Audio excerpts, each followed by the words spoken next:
Boa noite, mais um Baitice Meneguti para o mundo inteiro ver. E hoje, gente, eu tô com uma pessoa aqui no palco. Ela é extremamente, para minha vida ela é importante porque já é um deputado que eu admiro há muito tempo. Eu acho que ele nem acreditava que eu acompanhava tanto assim a carreira dele. E através do Instagram, ali acompanhando, fazendo pesquisa, foi surgindo ali uma vontade muito grande de ter esse homem aqui para eu poder entrevistar. E aí eu criei coragem, mandei uma mensagem no Instagram dele, não respondeu. Eu falei, ele não viu a minha mensagem. Aí eu acho que eu mandei um boa noite, num sábado à noite, porque geralmente eu trabalho de sábado e domingo. E ele respondeu. E hoje ele está aqui comigo. Hoje eu vou receber aqui no palco do Baitice Meneguti um dos deputados mais bem votado dos últimos anos, desde 2010. Ele nasceu na cidade de Itu, bem pertinho aqui de Barueri, onde eu moro, do estado de São Paulo, em 3 de setembro. Que legal, eu faço aniversário dia 6. Então somos do signo de Virgem, deputado. Muito legal. Já estamos combinando aí. Já estamos combinando. Perfeccionistas, meu Deus. Rodrigo Moraes, ele foi ensinado a olhar as pessoas e o mundo com um olhar mais social e cristã desde muito cedo, devido ao seu pai, que foi um homem sempre muito importante e inspirador na vida do Rodrigo. E hoje aqui comigo o deputado Rodrigo Moraes. Muito bem-vindo, deputado. Obrigado, que prazer e que honra obrigado. te receber. Eu que agradeço, cumprimentar todos que estão nos acompanhando, né? E fico muito feliz de poder estar com você aqui, a gente fazer esse bate-papo, levar um pouco daquilo que nós temos feito nesses últimos anos na Assembleia Legislativa do Estado de São Paulo, que é a maior assembleia da América Latina, e a gente compartilhar isso, né? Porque é importante as pessoas do outro lado saberem aquilo que os representantes aqui a nível de Estado, tanto a nível federal, municipal, Verdade. o que cada um daqueles que representam o voto popular estão fazendo pela população. É verdade, deputado. E a sua história começou muito cedo, né? Você começou muito cedo na política e começou muito bem. Graças a Deus. Conta para quem está em casa primeiro, quem é o deputado Rodrigo Moraes? Casado, pai... Conta pra gente, quem é o deputado? Olha, eu comecei, como você mesmo disse, na política muito cedo, né? Porque a família, né, já militava na política. Meu pai também começou muito jovem, com 27 anos, vereador na cidade de Itu. Ele foi 3 vezes vereador na cidade, foi presidente da Câmara. Aí teve uma oportunidade de vir para São Paulo também, assumir uma subprefeitura. Na época era administração regional, e aí ele criou um eleitorado também aqui em São Paulo. Que bacana. E chegou até a ser deputado federal. E eu vim acompanhando esses passos, né, sempre ali nos bastidores, ajudando a organizar as campanhas, porque naquela época não tinha Instagram, não tinha Facebook, não tinha WhatsApp, era muito no mano a mano, no corpo a corpo. Era sola de sapato, viagens, ir até as lideranças. Esse contato com o público era mais gostoso? Porque ótimo. Depois da pandemia a gente ficou um pouco mais retraído quanto ao contato com as outras pessoas, com né? Com certeza. Lógico que agora está retomando tudo isso, né? Eu aprendi a fazer política muito no corpo a corpo. Eu tive que fazer uma remodelagem, vamos dizer assim, uma adaptação com a vinda das redes sociais. E do Covid e depois do Covid também, mas porque eu me elegi deputado na época, em 2010. Então tudo isso estava muito recente, começando, né? Acho que era Orkut, né, na época. Orkut, Facebook. Tava ali surgindo, né? Então a gente era muito... Mentira, você não é da época de Orkut. Então, mas na época que eu disputei a eleição, eu não sabia direito mexer com essas coisas, mas estavam surgindo tudo isso. Acho que não, você já é da época do Facebook. Do Facebook, vai. Orkut não. Não. Também não sou da época do Orkut. Mas era um modelo diferente de fazer campanha, né? E aí, como eu vim acompanhando todo esse histórico, porque eu sempre fui muito ligado ao meu pai. Porque em casa nós somos em 2, né? Tem o meu irmão mais novo, que é o Júnior, tá com 37 anos. Eu vou fazer 39 agora, domingo, né? Dia 3. Gente, novinho. E aí, em casa teve a seguinte, o mais novo ficou mais com a mãe e o mais velho acabou ficando mais com o pai. E aí eu ia nas sessões da Câmara Municipal, via todos aqueles debates, aquelas discussões. Você já gostava? Então, eu fui pegando gosto, porque eu via assim, quando através do mandato você conseguia atingir um benefício ali de mudar alguma questão de um bairro ou na própria cidade mesmo, para melhor, poxa, é um instrumento bonito a política. Tá certo que tem o lado ruim, que o pessoal Sim. bate muito, corrupção e uma série de coisas, mas a instituição política, né, ali na sua essência, quando você utiliza ela para o bem, você consegue fazer muita coisa boa e melhorar muito a vida das pessoas. Quando você ia com seu pai, que você era novinho, quando você começou a ver a política, como você falou, tem os dois lados, né? Tem o lado que tem sim os políticos bons, tem sim os políticos honestos, tem sim aqueles que querem lutar por nós.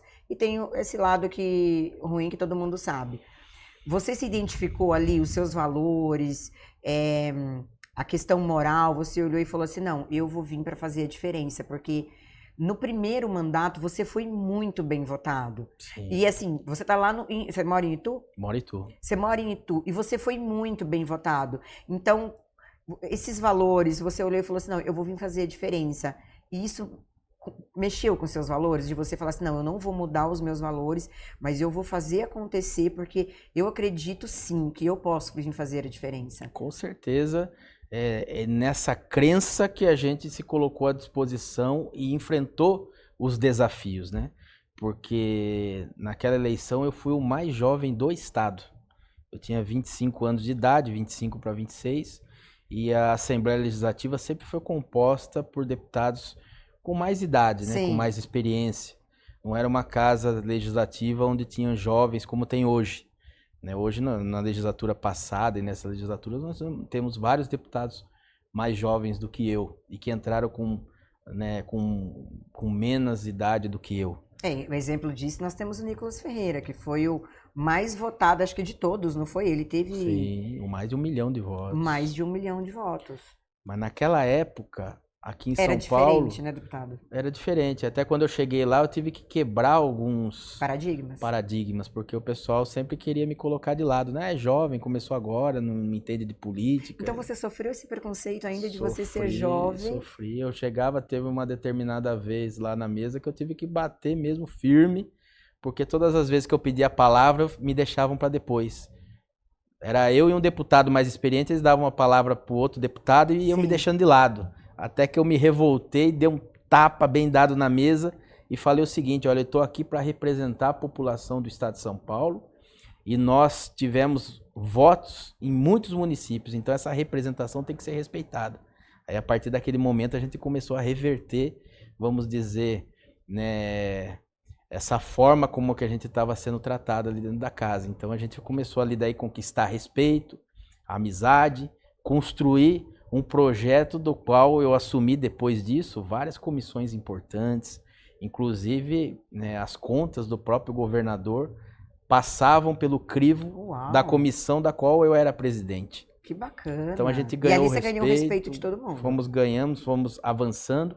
Aí atravessamos aquele primeiro mandato, fomos reeleitos depois em 2014, depois em 2018 e agora, né, ocupando aí nas fileiras do PL o 4º mandato consecutivo ali na Assembleia Legislativa. Em todas essas vezes que você ganhou, você teve um número de votos extremamente significativo. Graças a Deus, porque as reeleições também não é fácil. A primeira vez que você vai para a disputa, você vai naquele idealismo, olha, porque nós vamos fazer a diferença, a gente vai construir um projeto novo, diferente. Na reeleição, você tem que mostrar para aquele eleitorado aquilo que você já fez.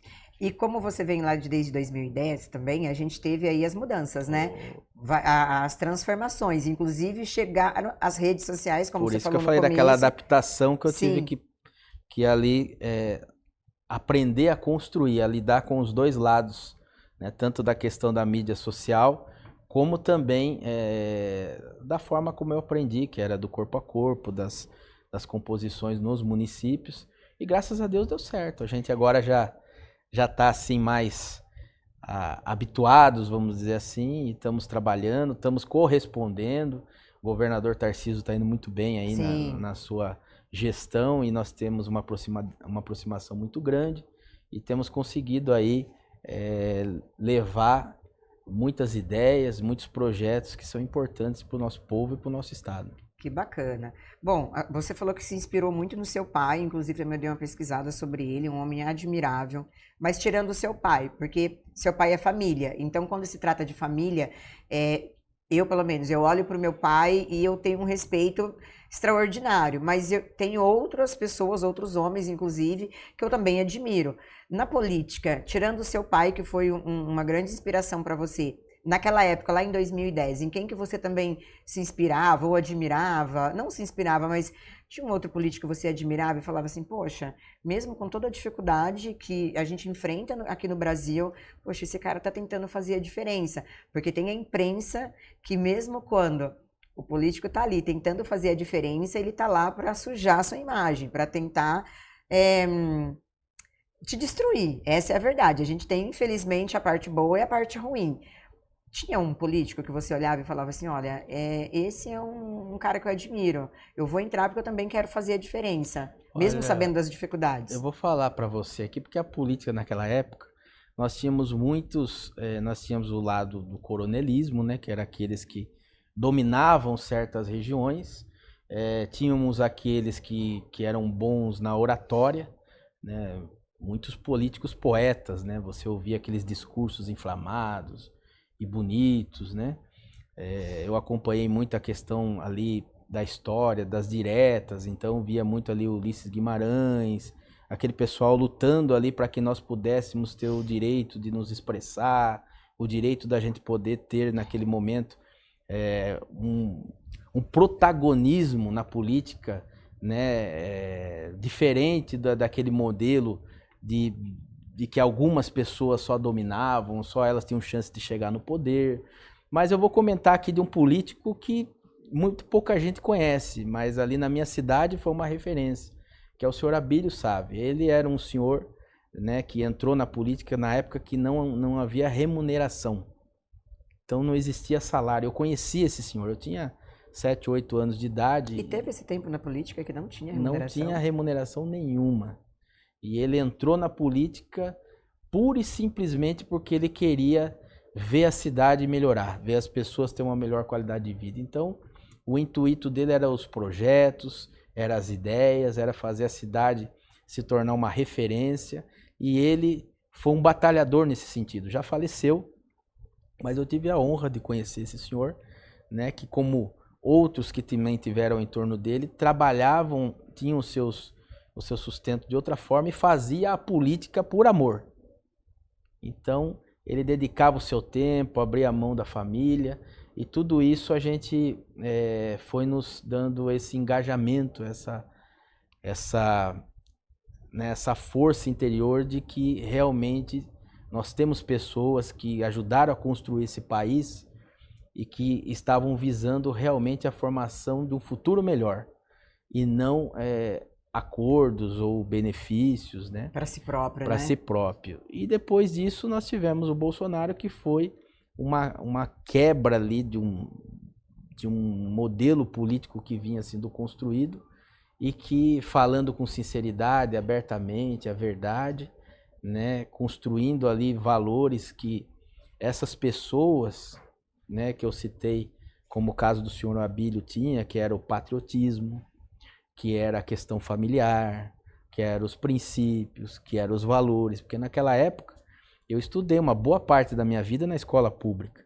e ali existia um respeito ao professor, um respeito aos seus colegas, um respeito à nação.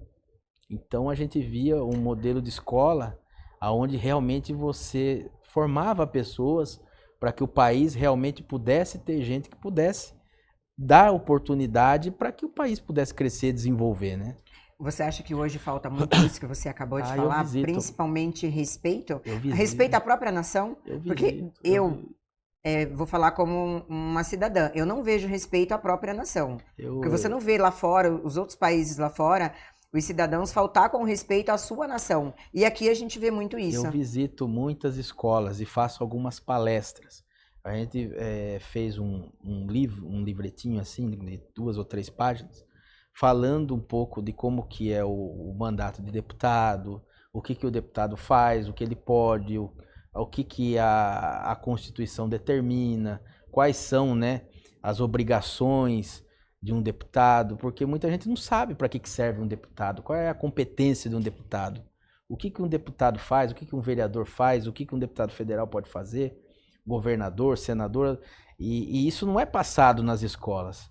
Então a gente leva para os jovens, para as crianças, e a gente faz até um incentivo para que alguns deles possam se engajar na política, né? Porque as primeiras vezes que eu comecei a fazer, hoje já tiro de letra, né?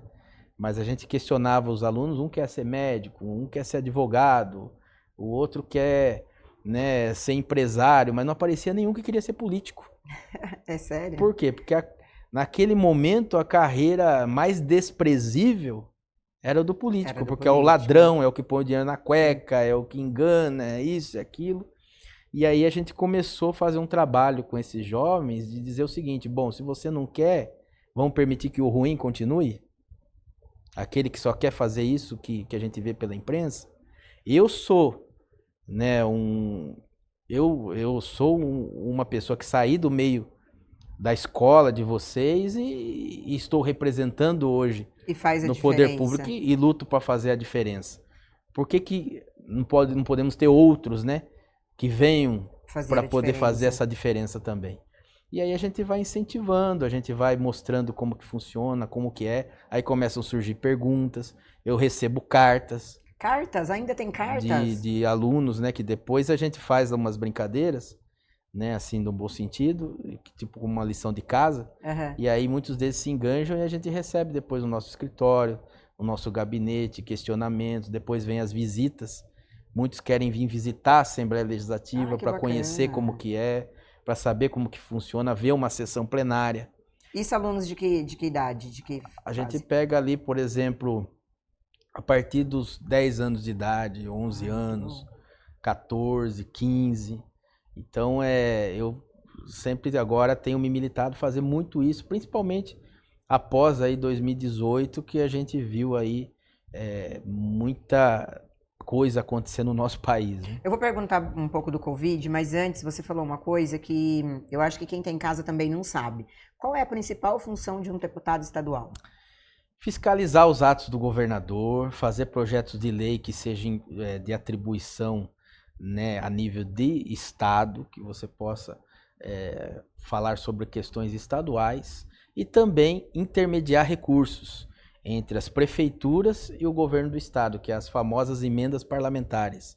Então a gente tem muitos contatos, que nem no meu caso, dos 645 municípios do estado de São Paulo, eu trabalho 150, e dentro desses 150 que eu tenho uma aproximação maior, vereadores, prefeitos ou até mesmo pessoas da sociedade nos trazem demandas, né, tanto de organizações como a PAI, né, escolas de cegos, hospitais, e a gente leva isso para o governador e a gente intermedia esses projetos para que possam, né, ter os recursos para que sejam ali aplicados e aqueles projetos possam acontecer, porque muitas das vezes é necessário, porque como são muitos os projetos, são muitas as demandas, o deputado ele está na ponta ali olhando, ele está observando e ajuda nessas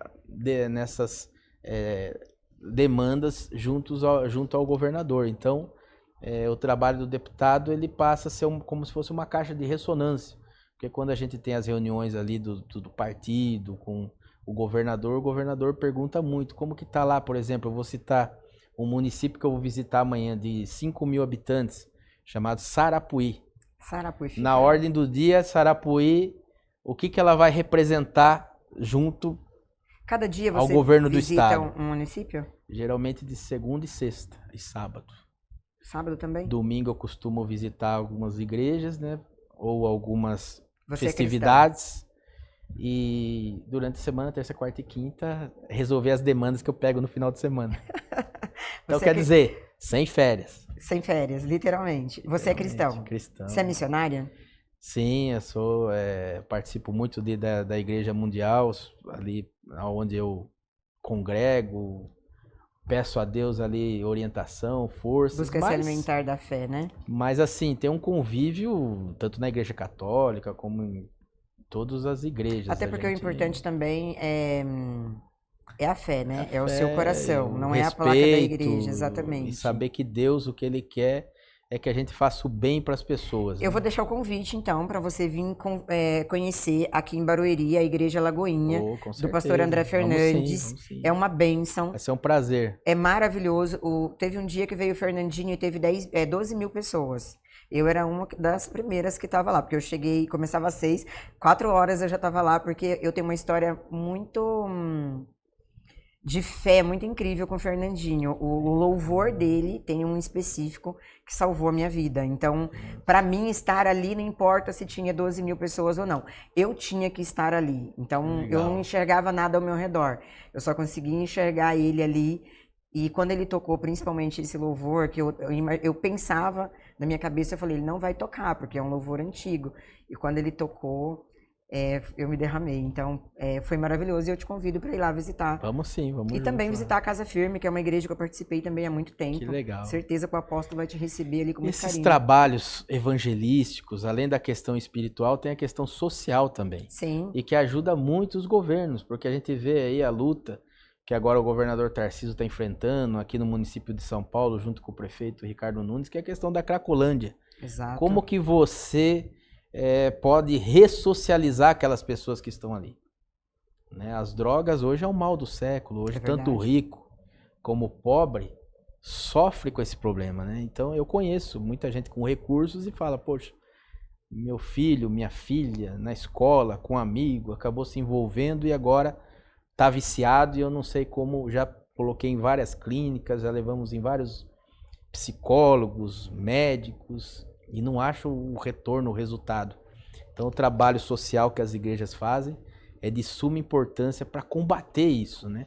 Combater também a questão, né, que as pessoas têm da necessidade, muitas das vezes, do alimento, Verdade. mas também essa questão espiritual que tem atingido muita gente quanto à questão das drogas, que tem sido o mal do século. Né? Deputado, eu vejo... E a gente vê essa esquerda incentivando isso. É verdade. Que não dá para acreditar é nisso. Né? Eu vejo também, referente às igrejas, a mesma coisa que eu vejo referente a muitos políticos bons.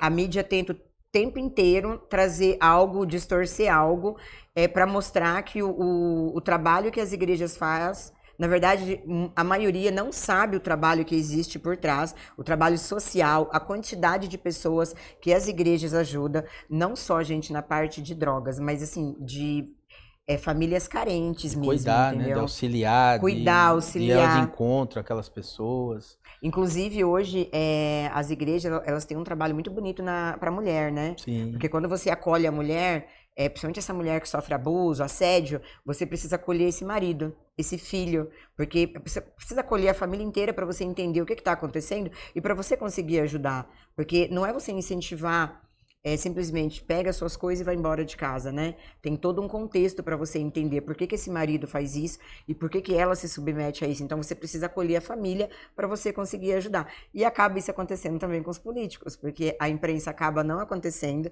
de ir buscar a informação correta e aí acontecendo as fake news. Já sofreu muita fake news?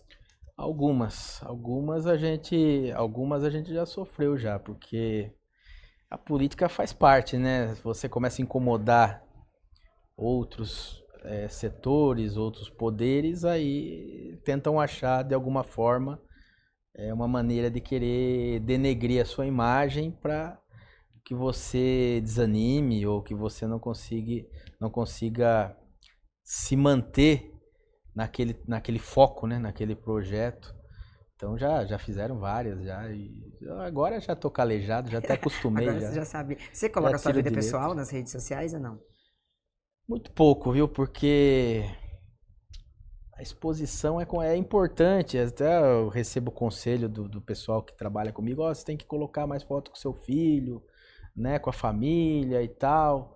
Mas como a gente já sofre, às vezes, ataques a nível pessoal, então, muitas das vezes, uma foto que você põe ali que você pense que é algo bom, querem interpretar de outra forma. Então... Esses dias eu recebi na minha caixinha, eu abri caixinha de pergunta, Tice, você tem uma família de verdade ou é fantasma? Porque eu não posto nada da minha família, nada. Eu posto mais do meu trabalho, algumas coisas do meu dia a dia, mas da minha família, assim, se você procurar, eu acho que não vai encontrar nenhuma foto no meu feed do meu pai, da minha mãe, dos meus irmãos, não tem. Justamente por causa disso, eu recebi muitos ataques também. Então é natural, assim, A eu gente se falo, preservar, né? é porque você, é uma defesa que você tem, né? Porque a gente não sabe, infelizmente tem pessoas que no campo político ele faz o jogo do campo político, Sim, mas tem aqueles que além desse jogo ele quer fazer o jogo da maldade, né? é Então ele verdade. extrapola, é porque ele tá ali preocupado com o poder, enquanto nós não. A gente trabalha porque a gente quer ver gente feliz, a gente quer ver o país melhorar, a gente quer ver as coisas acontecerem. Por isso que Deus nos abençoa e permite que nós estejamos nessa caminhada. Com E essas certeza. pessoas que agem dessa forma têm carreira curta, né? Porque uma hora vai colher o que está Ah, plantando. com certeza. Toda ação tem uma Mas reação. isso incomoda. Então, por isso que a gente vê uma parcela, uma parte da imprensa, uma parte dos políticos, uma parte de outros segmentos que tentam atrapalhar o desenvolvimento do trabalho sério, honesto e que você quer realmente ver as coisas acontecerem para o bem, né? Então, eu já tô Se meio preserva mais, né? calejado. Só essa semana eu já passei 2 lá na minha cidade. Ai, Já. meu Deus.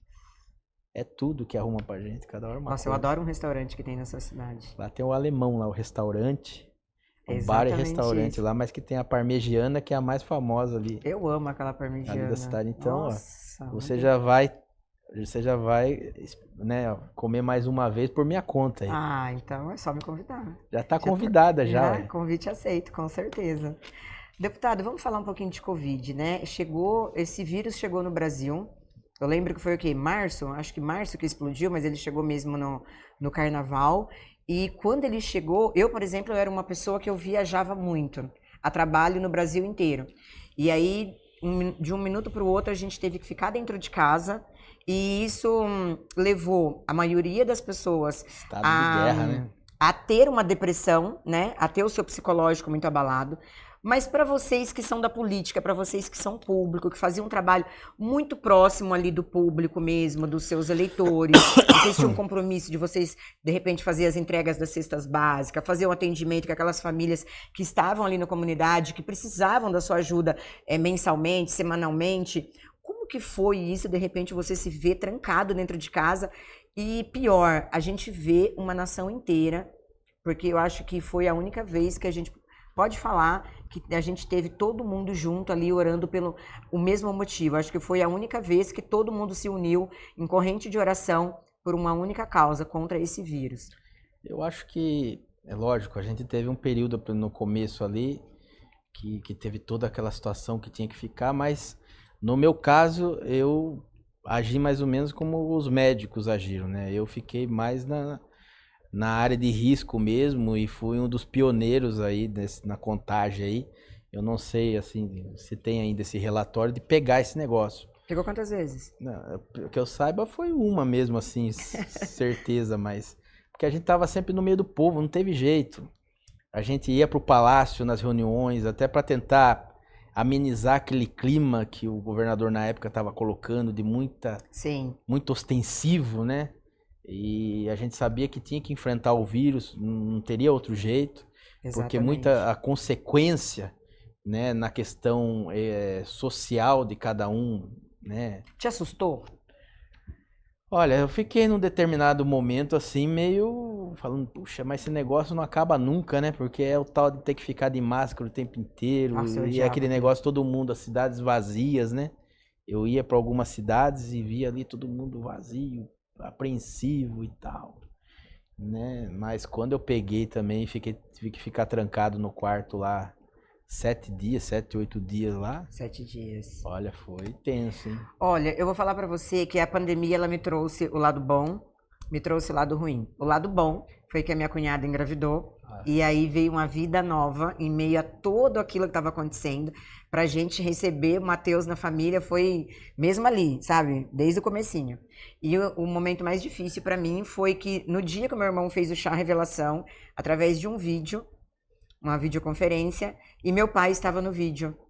E aí eu olhei, e quando eu olhei meu pai no vídeo, eu falei assim pro meu irmão, falei, Júnior, revela o sexo do bebê, por favor, porque eu preciso sair. E aí meu irmão ficou até chateado comigo, porque tava toda a família reunida e tal. E aí ele revelou, eu saí, fui na casa do meu pai, peguei o meu pai, cheguei, olhei pra ele e falei, vamos pro hospital. Ninguém percebeu. No vídeo eu percebi que ele tava com Covid. Nossa. E eu vi o meu pai morrer na minha frente. O médico falou pra mim assim, olha, ele não tem mais jeito, Tice, sai da sala, porque agora não é bom você ver. Eu vi o meu pai morrer na minha frente. Ele tava grave, então. Tava, só que ninguém percebeu, nem ele. Nem ele sabia. Não. E aí eu fui pro banheiro do hospital e eu pus meu joelho no chão e eu falei pra Deus. Falei, Senhor, não leva meu pai agora, porque eu não tô preparada pra perder meu pai. Porque se o Senhor levar, eu vou chegar no céu tão brava quando eu morrer. E eu vou chegar muito brava. E eu chorei muito ali pedindo pra Deus. E meu pai ficou 15 dias internado. Eu fiquei 15 dias com ele. Eu cuidei dele 15 dias. Eu não peguei Covid. E meu pai saiu do hospital falando assim pra mim, você não trocou de carro ainda? Você ainda tá com esse Civic? Menina, já era pra você ter trocado de carro. Olha como Deus é bom. Graças a Deus. Então foi o pior momento, assim. Você teve algum momento assim que você passou com alguém da família? Tive, né? O meu pai foi o primeiro que pegou, né? E aí todo mundo ficou com medo, assim, preocupado, e a gente também não queria, como eu e meu pai sempre teve mais na linha de frente, aí eu tomei a decisão, eu peguei ele, levei ele para um outro imóvel que a gente tinha e ficou nós dois lá para eu cuidar dele. Você fez igual eu que cuidei. E a minha mãe, meu irmão, todos os outros ficaram também separados porque a gente não queria que ninguém corresse risco de pegar mais pessoas, porque a gente não sabia como que era isso, até porque o médico virou para nós e falou o seguinte, olha, eu vou dar uma lista de remédio para vocês aqui, se ele passar do 8º dia, tá tudo tranquilo. Se até o 8º dia ele tiver alguma reação, você sai, traga ele aqui que não vão ter que ver, você tem que entubar. Então, não tinha critério, você não sabia o que poderia acontecer. Não, além de não né? ter critério, não tinha espaço nos hospitais. Então, na realidade, bateu ali. Bate mais o desespero quando você vê isso em alguém, né, que você ama, que é para próximo, do que se fosse em você próprio, né? Sim. Então, mas graças a Deus ele saiu dessa, então ele se recuperou, meu pai também saiu, depois eu peguei também, aí foi todo mundo pegando. Você teve sintomas muito fortes ou não? Não tive, o meu eu percebi quando sumiu o olfato. Sério?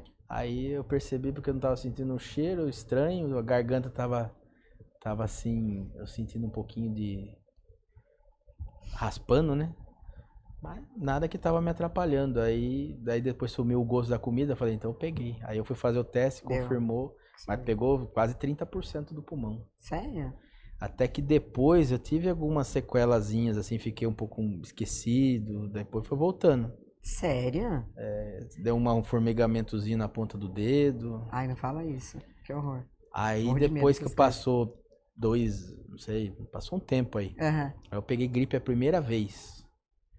Aí foi uma gripe também meio diferente, que eu fiquei com uma tosse que não sarava, tipo tosse alérgica.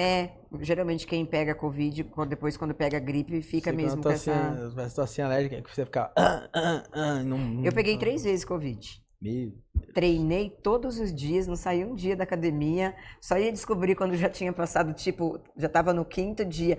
Já tava acabando o Covid, você descobria que pegou. Mas, Tia, você tava indo pra academia, só que eu reservava meu horário na academia, era só eu, limpava todos os aparelhos, usava máscara, mas não tinha sintoma nenhum. E, não sei, eu acho que eu não fiquei com nenhuma sequela, não. Acho que eu fiquei... Mas eu senti um pouco, não sei se foi porque foi qual cepa que foi lá, mas graças a Deus passou agora. E agora uma pergunta mais polêmica.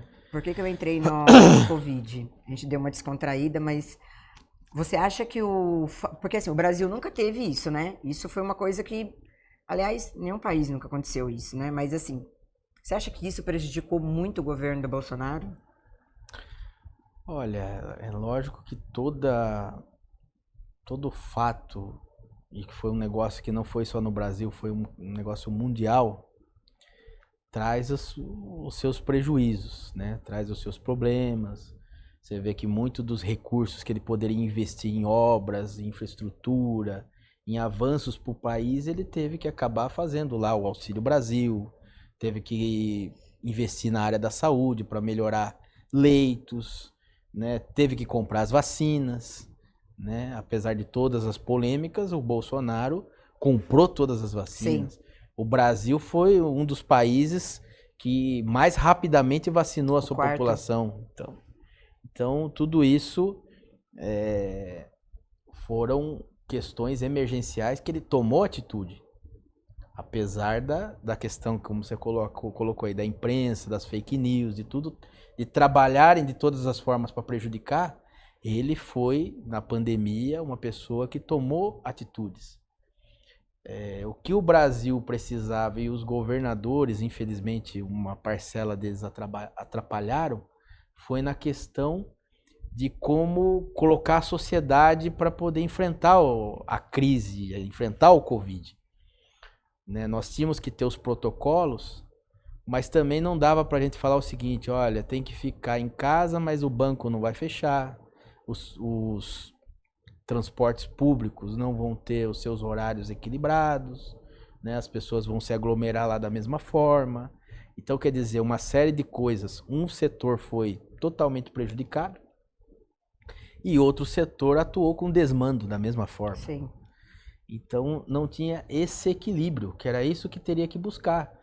Pegar junto o Ministério da Saúde, os governadores, não trabalhar com partidarismo, mas sim todo mundo sem viés partidário em prol da sociedade brasileira, da população. Da população.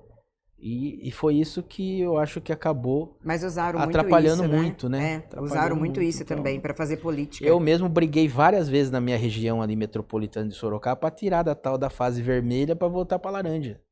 Porque não dava, os comerciantes não aguentavam mais, o pessoal precisava vender, precisava fazer a economia girar, não tinha jeito. E se você tem o álcool, se você tem a máscara, se você tem o distanciamento, e se você tem algumas regras, por exemplo, o dono do restaurante, vamos mudar a forma de como você tem que funcionar, você fazia aquele richô, você não vai fazer mais, você vai fazer prato feito. Uhum. Você tem aqui uma capacidade para 100 pessoas, vai atender 50.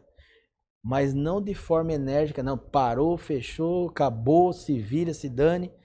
Hoje eu recebo empresários que têm ido comigo na fazenda para discutir porque o governador não deixou de cobrar os impostos. O ex-governador. Uhum. Além de não ter deixado de cobrar, ainda protestou aquele que não conseguiu pagar. Então quer dizer, como que uma empresa vai retomar sua atividade se o próprio governo do estado protestou o camarada? Aí como que ele vai comprar a prazo do fornecedor? Essas grandes empresas multinacionais não vão vender, vai falar, ó, você tem aqui um débito. Então, o governo não teve esse olhar, pelo contrário, taxou, aumentou imposto, cobrou, protestou e não deixava o camarada funcionar. Exato. Entendeu? E aí faliu o empresário? Aí quebrou. Então, muitos ainda conseguiram se reinventar, conseguiram até se manter em pé. E hoje está tendo consequências que eu, como parlamentar, estou brigando para que a gente possa amenizar essa situação e eles possam fazer a roda voltar aí girando, né? Deputado, depois da Covid, com tudo isso que aconteceu, a internet ela deu um boom muito maior, né? Então hoje, até na entrevista passada, eu entrevistei o jornalista Guilherme, a gente comentou sobre isso, que são hoje a maioria, eu estive num evento na semana passada, quando eu entrevistei o Nicolas Ferreira, convenção digital, e 100% dos palestrantes tinham em torno de 20, 25 anos no máximo. Então você vê que essa juventude, realmente ela está num domínio nas redes sociais, na internet, palestrando. Inclusive teve um garoto, não vou lembrar o nome dele agora, mas depois eu coloco lá nas minhas redes sociais. Ele ganhou uma Porsche como funcionário de destaque de uma empresa no valor de 5 milhões. Olha só, hein? Não, maravilhoso o trabalho dele. Assim, nossa, muito merecedor de aplausos. Só que você acha que com essa facilidade que a internet trouxe, o Brasil já era carente de educação. Quando eu falo de educação, eu estou falando de estudo mesmo, das pessoas querer fazer uma faculdade. Eu, por exemplo, eu tenho 3 faculdades. Eu tenho 3 pós, eu tenho diversos cursos. Mas hoje não temos isso. Hoje as pessoas não querem estudar. Hoje, por exemplo, eu estou abrindo uma unidade da Faculdade Unina, aonde eu quero trazer, principalmente para essas mulheres de comunidades que nunca viram uma possibilidade de estudar, para elas terem uma possibilidade num curso com uma mensalidade bem acessível. Eu estou trazendo isso para um instituto que eu estou abrindo. Mas você vê que essa juventude hoje ela não quer estudar, ela quer ir para as redes sociais, fazer conteúdo, porque ganha dinheiro. O que você acha disso?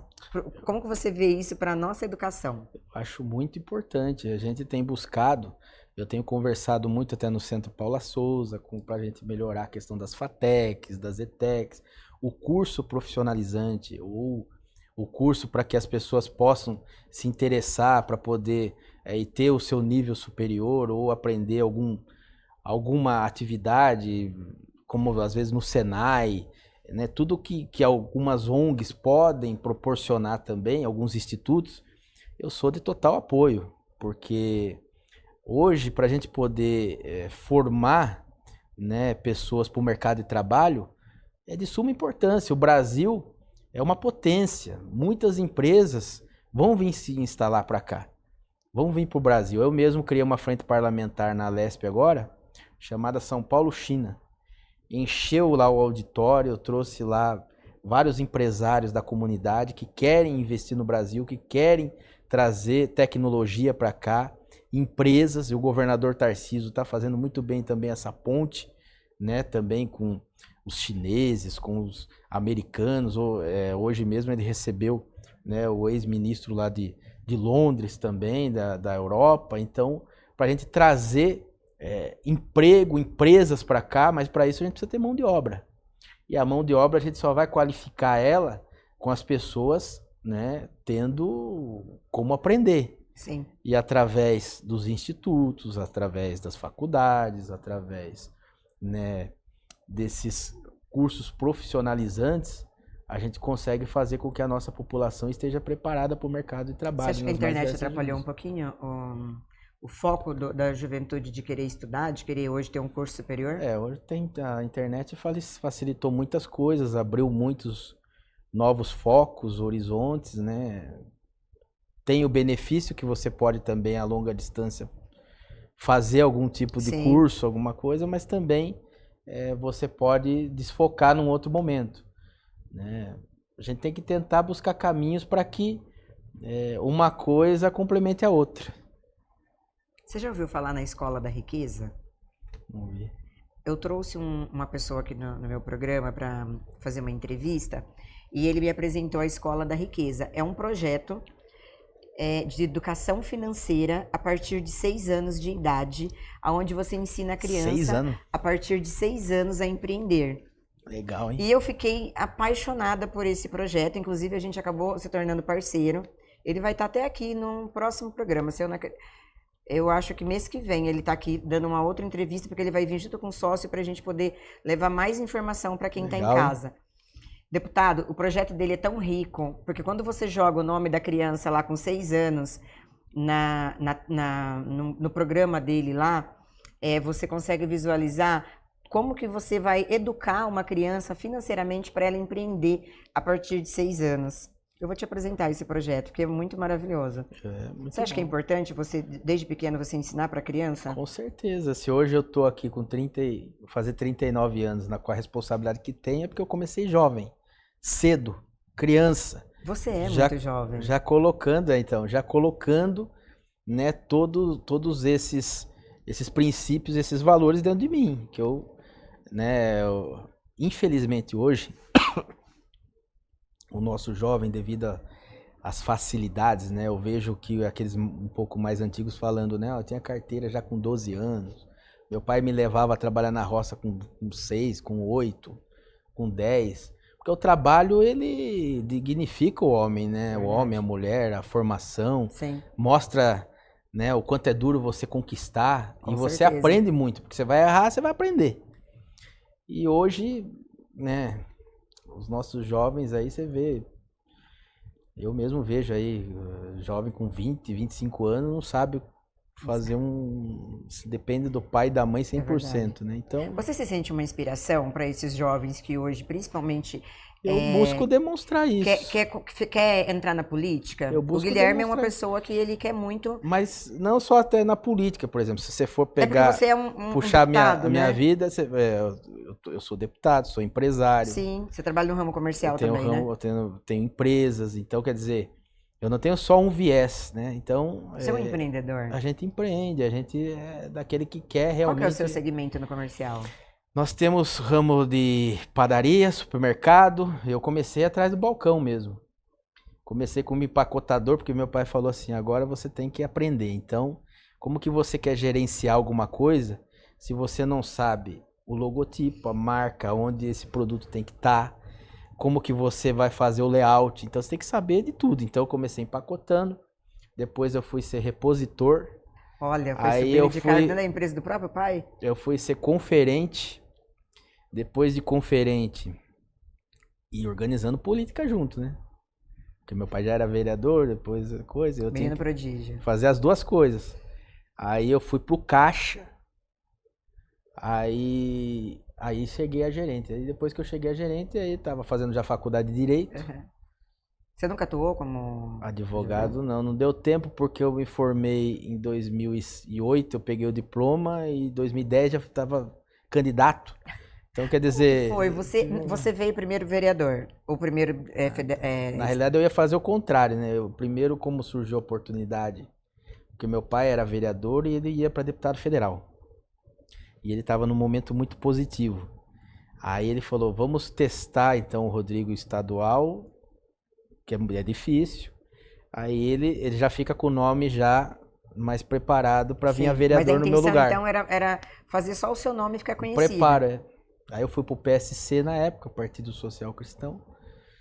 Ele fez 160 mil votos naquela eleição, explodiu. Eu quase empatei com ele, fiz 124. Aí dali eu fui tocando, né? Você esperava essa explosão? Você esperava essa quantidade? A gente calculava 30, 40. Ninguém sabia, assim. Quem me conhecia era quem tava no bastidor ali, que era o nosso grupo. Mas ir pra rua é que naquele momento a gente começou a perceber já o eleitor querendo pessoas mais novas na política. Eu acho que tava começando aquela pessoal enxergar, poxa, a gente só tem aqui aquela mesmice, a velha política e tal. Aí eu fui algo assim que saí da curva ali, né? Até que o pessoal brincava comigo quando eu cheguei na Leste, falou, esse aí é zebra, ó a zebra aí, ó a zebra aí. Mas aí fomos consolidando, né? Daí depois da primeira eleição, aí a gente já foi consolidando. Aproveitei muito a oportunidade, porque a vida também é feita de oportunidades. Sim. Então você tem que aproveitar, agarrar, abraçar. A vida é feita de oportunidades e encontros. Não Isso perca aí. Nenhum encontro e nenhuma oportunidade. Isso aí. Não é verdade? É verdade. Se fosse para você escolher hoje entre ser político, ser empresário, empreendedor, você também foi...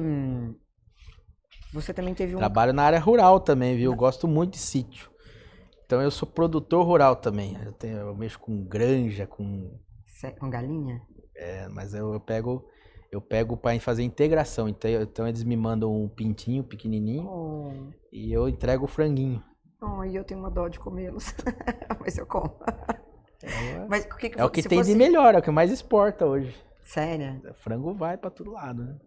Eu acho que é o mais saudável também, né? Mas chegou a hora que enjoa também ficar comendo. Já comi tanto frango com batata doce. Aliás, eu estou na frase do frango com a batata doce. Mas eu vou abrir exceção pro parmegiana. Se fosse para você escolher, o que você escolheria? Eu tô tão acostumado na política que eu não largo tão cedo, não. Eu também amo. Eu quero crescer. Eu amo conversar sobre política, sobre o partido que eu acredito. E uma pergunta fundamental. PL, você é do PL, o PL tem o projeto Mulher, né? Mulheres que fazem acontecer. Que é um projeto incrível. Aliás, é o único partido que tem um projeto específico para mulher. Qual que é a sua visão sobre isso? Você enxerga a mulher hoje mais ativa na política?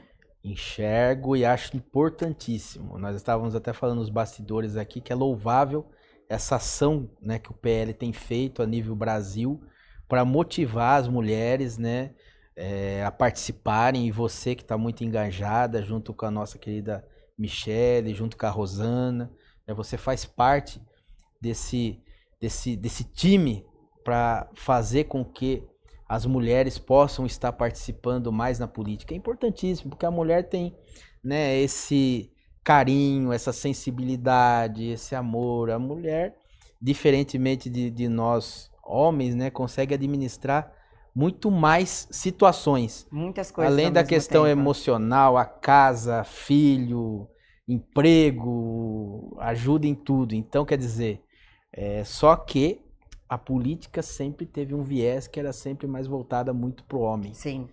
Mas agora nós temos que quebrar esse paradigma e você, mulher que está aí do outro lado, vem participar conosco, que é muito importante. Eu, na minha cidade mesmo, a gente vai estar montando agora o partido, estamos aí em busca de mulheres para poder compor as cadeiras, porque, né, as mulheres elas têm uma importância fundamental, né?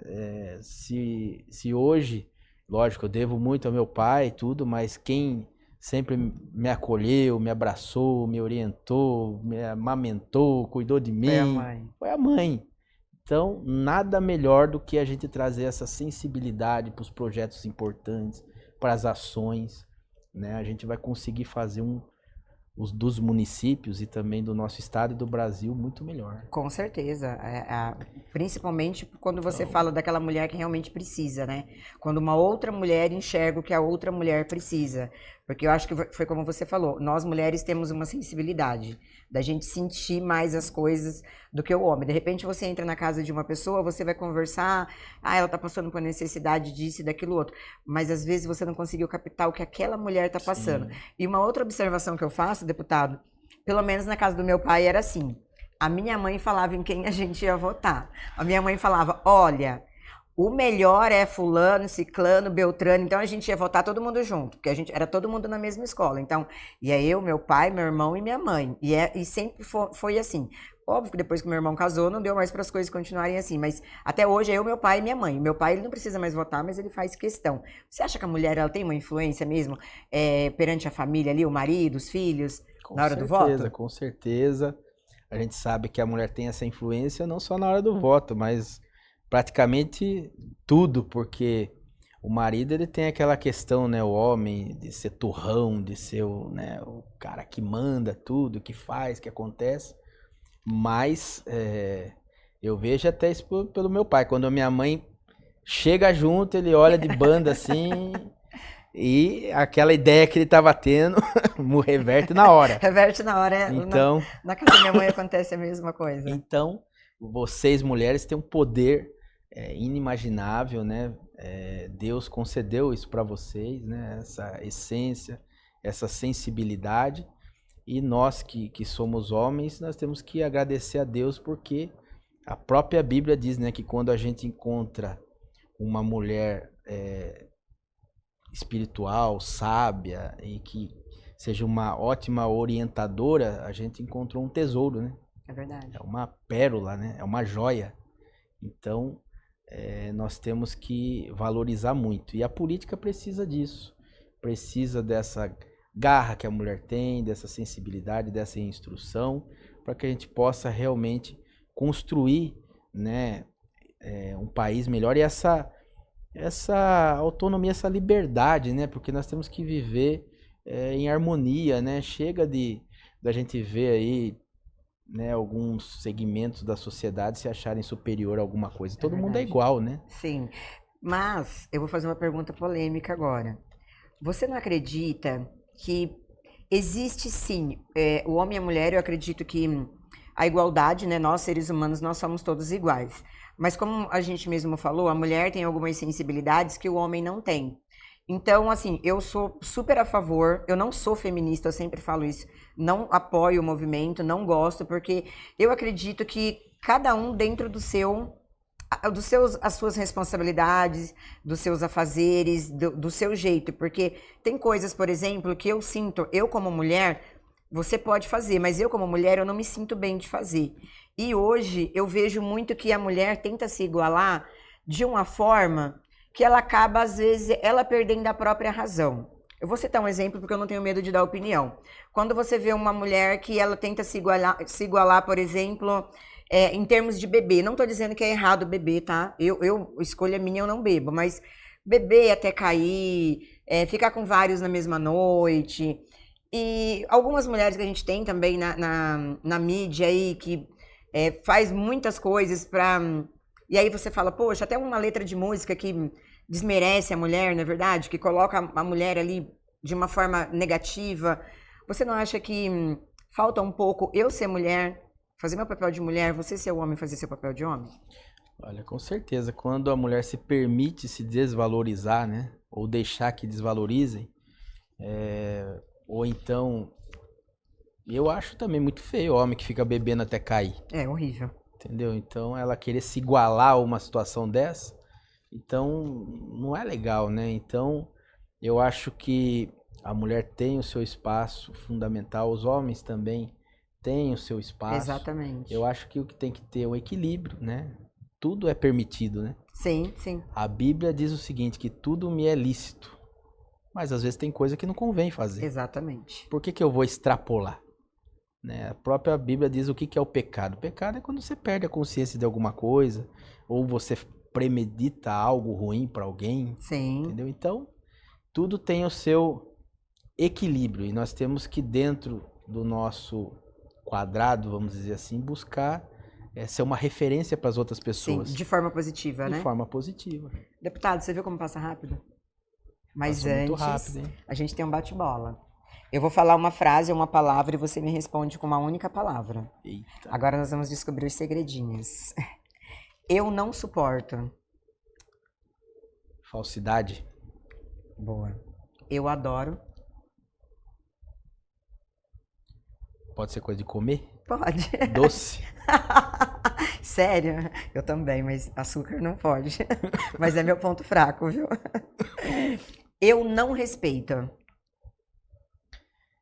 Eu não respeito.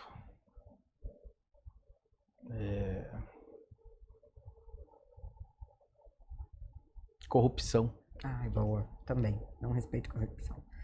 Meu sonho é? Sonho. Deixar um lindo legado. Ai, já, olha, parabéns, porque já tá lindo. Meu maior medo. Medo.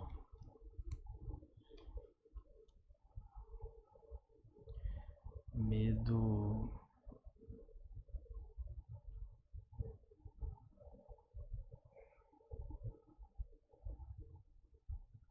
Isso é difícil.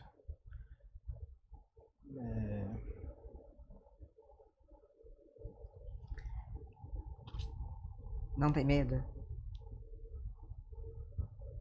Porque eu vivo. Você vive hoje? Eu vivo hoje, assim. Sem medos, então. É. Sem medos. Morro de rir quando? Quando o meu filho dá demonstração que tá ficando adulto. Boa. O que eu menos gosto em mim, fisicamente. Fisicamente, a barriga. Eu não vou falar porque eu falo em todos os programas, gente. E sobre o morro de rir, eu sou muito distraída. Eu moro no 19º andar. Eu já entrei umas 7 vezes na casa da vizinha, porque a minha chave abre a casa dela, no 15º. Que coisa. Eu desço no 15º, vou lá no apartamento que eu penso que é o meu, coloco a chave. Ela só olha pra mim e fala, Tícia, eu falo, perdão, e eu saio. Ainda bem que você não Eu encontra sou nenhuma bem surpresa. distraída. Já peguei carro de outras pessoas no estacionamento e saí dirigindo. Eu sou bem distraída, viu?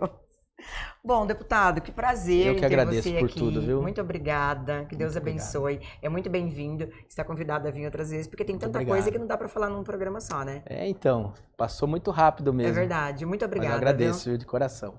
Para você que está em casa, obrigada pela sua audiência e até o próximo programa. Boa noite.